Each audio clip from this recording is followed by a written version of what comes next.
শীত কিন্তু চলেই আসছে। আপনার পরিবারের সুরক্ষার জন্য, আপনার বৃদ্ধ বাবা মা ও আপনার সন্তানের সুরক্ষার জন্য এবং প্রচণ্ড শীতে আপনার গোসল সমস্যার সমাধানের জন্য একটি ওয়াটার হিটার গিজার কিন্তু আপনার খুবই প্রয়োজন।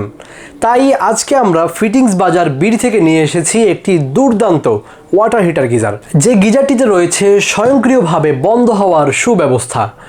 এটির পানি যখন 70 ডিগ্রি সেলসিয়াস তাপমাত্রার উপরে চলে যাবে তখন কিন্তু এটি অটো বন্ধ হয়ে যাবে এবং আপনি যখন পানি ইউজ করবেন তখন কিন্তু আবার অটো চালু হবে। এতে আপনার বিদ্যুৎ খরচ অন্য সব গিজারের চেয়ে অনেকটাই কম হবে। অর্ডার করতে নিচের অর্ডার নাও বাটনে ক্লিক করুন অথবা কল করুন 01730260970 এই নাম্বারে।